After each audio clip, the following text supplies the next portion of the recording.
നമ്മുടെ മാറിയ ജീവിതശൈലി കൊണ്ട് നമ്മൾ അധികം ഈ പറയുന്ന പോലെ വ്യായാമം എന്ന് പറയുന്നത് നമ്മുടെ ഡെയിലി ലൈഫിൽ നിന്നും അന്യമായി കൊണ്ടിരിക്കുന്ന ഒരു അവസ്ഥയാണ്.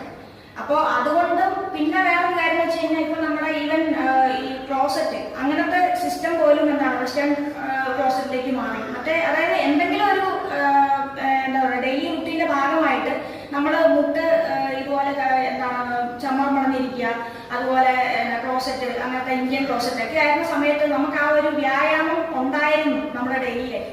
പക്ഷെ ഇന്നത്തെ കാലത്ത് എന്താണ് ആ ഒരു സിസ്റ്റം തന്നെ മാറിയിരിക്കുകയാണ്.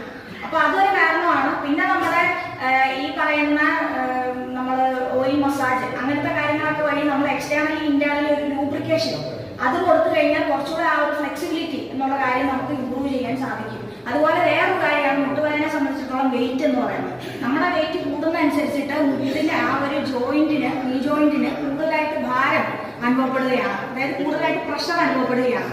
അപ്പൊ നമ്മുടെ ശരീരത്തിന് lower half of the body അതിനെ താങ്ങി നിർത്തുന്നത് മുട്ടാണ് അല്ലെ. അപ്പൊ അതുകൊണ്ടാണ് മുട്ടിന് കൂടുതൽ തേയ്മാനവും അങ്ങനത്തെ വേദനകളും ഒക്കെ കണ്ടുവരുന്നത്. പിന്നെ അതിനകത്ത് വേറെ കാര്യം വെച്ച് കഴിഞ്ഞാൽ തേയ്മാനം എന്ന് പറയുമ്പോൾ എന്തുകൊണ്ടും ഉണ്ടാകാം, കാൽഷ്യത്തിന്റെ ഒക്കെ അഭാവം കൊണ്ടും. പിന്നെ അപ്പൊ നമ്മുടെ ഡയറ്റ് ആൻഡ് ലൈഫ് സ്റ്റൈലിൽ ഉണ്ടാകുന്ന മാറ്റങ്ങളാണ് അതിന് മെയിൻ ആയിട്ടുള്ള ഇത്.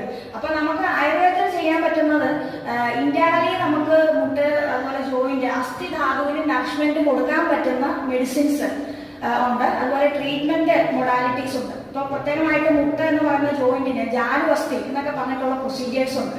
പിന്നെ അതുപോലെ മെഡിസിൻസ് ഇപ്പോൾ ക്ഷീരബല എന്നൊക്കെ പറഞ്ഞിട്ട് ഉള്ളിലേക്ക് നമ്മുടെ അസ്ഥികൾക്ക് ബലം കൊടുക്കുന്ന നറിഷ്മെന്റ് ആൻഡ് ലൂബ്രിക്കേഷൻ ചെയ്യുന്ന മെഡിസിൻസ് ഉണ്ട്. അപ്പൊ അവയൊക്കെ നമ്മൾ കുറച്ചു കാലം എന്താ പറയുക ഒരു വിധിയാമണ്ണം ഒരു ആയുർവേദ ഡോക്ടറിനെ കണ്ട് നമ്മൾ കഴിക്കുകയാണെന്നുണ്ടെങ്കിൽ ആ ഒരു വേദനകൾക്കൊക്കെ ശമനം വരും. വെയിറ്റ് നിയന്ത്രിക്കുന്ന ട്രീറ്റ്മെന്റ്സും അതിന്റെ കൂട്ടത്തിൽ തന്നെ ചിലപ്പോൾ ചെയ്യാം.